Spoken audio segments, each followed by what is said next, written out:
मित्रों, राम कथा करुण रस प्रधान है। बालकांड के सिवाय अन्य सभी कांड आंसू से भरे हुए हैं।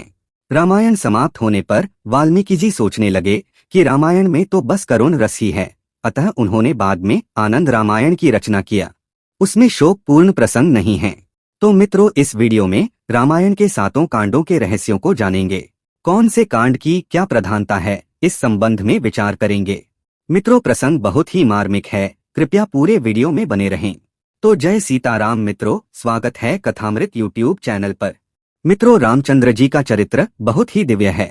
रामचंद्र जी की भांति यदि मर्यादा पालन किया जाए, माता पिता की सेवा, एक पत्नी व्रत, भ्रातृत्व प्रेम आदि का पालन किया जाए तो श्री राम मिल ही जाते हैं। और यदि राम मिल गए तो आराम मिल गया। राम के बिना आराम शक्य नहीं है। रामायण का एक एक पात्र आदर्श है। मित्रों, एकनाथ जी ने भावार्थ रामायण में लिखा है कि रावण विरोधी भक्त था।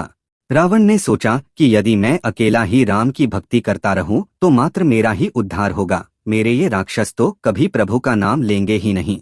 सो यदि मैं राम से शत्रुता करूं तो राम के साथ युद्ध भूमि में सभी राक्षस मरते समय भगवान के दर्शन पा सकेंगे और उनका उद्धार होगा।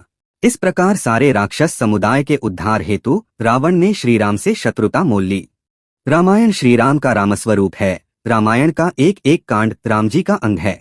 मित्रों, बाल कांड श्री राम का चरण है। अयोध्या कांड श्री राम की जंघा है। अरण्य कांड श्री राम का उदर है। किष्किंधा कांड श्री राम का हृदय है। सुंदर कांड श्री राम का कंठ है। लंका कांड श्री राम का मुख है और उत्तर कांड श्री राम का मस्तक है। रामचंद्र जी जब भी इस पृथ्वी पर साक्षात अवतरित होते हैं तभी अनेक जीवों का उद्धार होता है। इतना ही नहीं, जब वे प्रत्यक्ष विद्यमान नहीं होते हैं तब रामायण अनेक जीवों का उद्धार करती है। श्री राम ने तो कुछ ही जीवों का उद्धार किया था, जबकि रामायण तो अब भी कई जीवों को प्रभु के मार्ग की ओर ले जा रही है। अनेकों का कल्याण उसने किया है, कर रही है और करती रहेगी। सो एक दृष्टि से हम रामायण को राम से श्रेष्ठ कहें तो कोई आपत्ति नहीं है। मित्रों, रामचरित मार्गदर्शक है। रामायण से सभी को सीख मिलती है। अपना मन कैसा है यह जानना है तो रामायण पढ़िए। रामायण का मनन करने से उसमें अपना मन दिखाई देगा।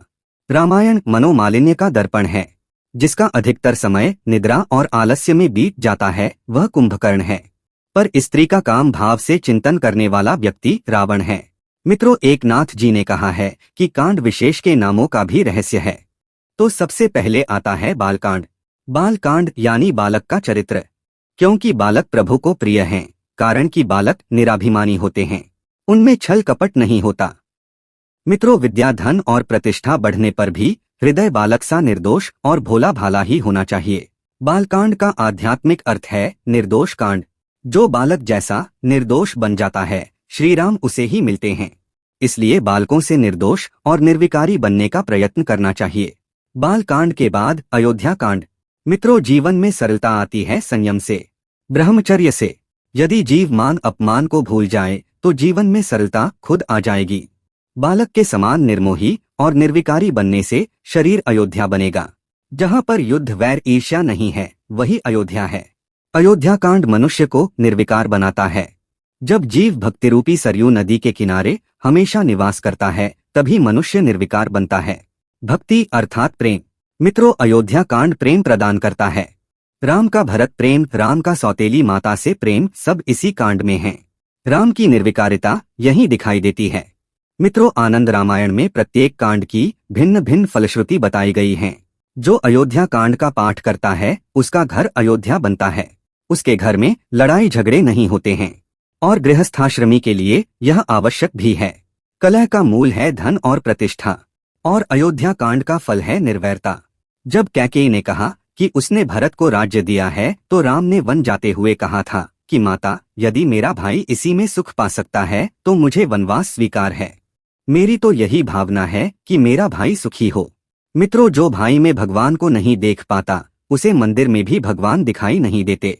मूर्तिवासी भगवान हमारे पास दौड़ते हुए नहीं आते, किंतु जो सजीव देव यानी कुटुंबी जनों से जो प्रभु जैसा भाव नहीं जोड़ पाता वह पत्थर की मूर्ति से देवत्व का भाव कैसे जोड़ पाएगा।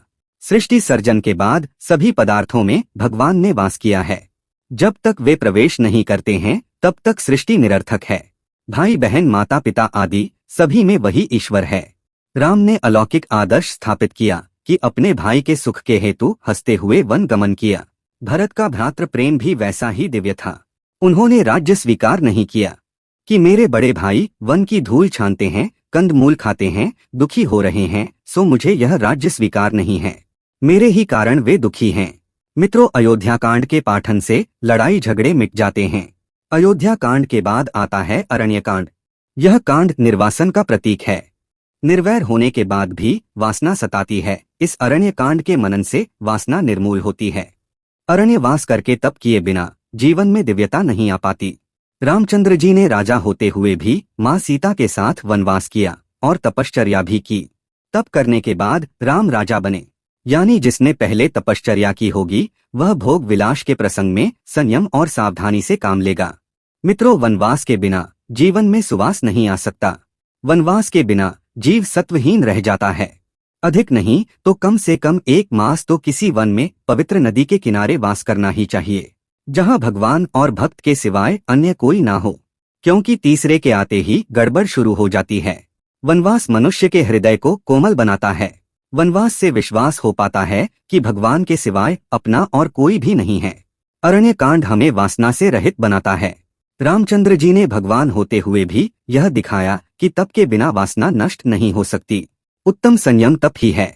वनवास के समय श्री राम ने अन्नाहार नहीं बल्कि फलाहार ही किया था। सात्विक आहार के बिना काम का नाश अशक्य है। भगवान राम ने वन में कंदमूल का सेवन करके तप किया था। वन में उन्होंने किसी धातु का भी स्पर्श नहीं किया।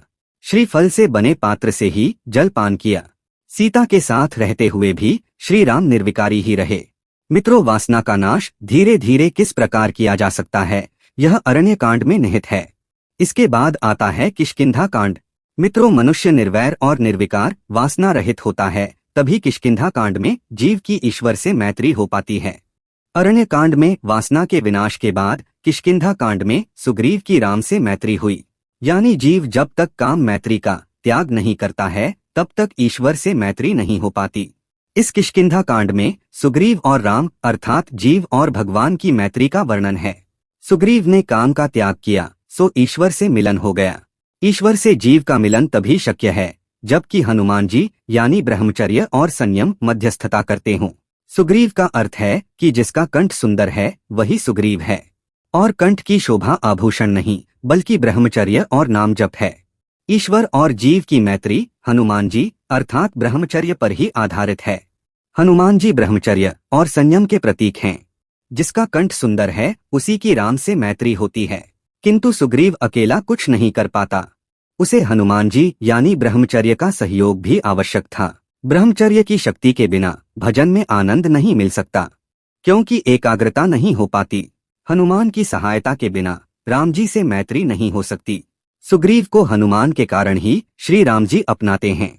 उसके बाद आता है सुंदरकांड। मित्रों, जब ईश्वर से मैत्री हुई यानी राम सुग्रीव की मैत्री हुई सो जीव का जीवन सुंदर हो गया। जब तक जीव प्रभु से मैत्री नहीं करता है तब तक उसका जीवन सुधर नहीं पाता। किष्किंधा कांड के बाद आया हुआ सुंदरकांड सचमुच ही सुंदर है। इसमें राम भक्त हनुमान जी की कथा वर्णित है। भागवत के दशम स्कंध की भांति यह सुंदरकांड भी बड़ा रोचक है। श्रीमद् भागवत में जो स्थान दशम स्कंध का है वही स्थान रामायण में सुंदरकांड का है। सुंदरकांड में हनुमान जी को सीता जी के दर्शन हुए।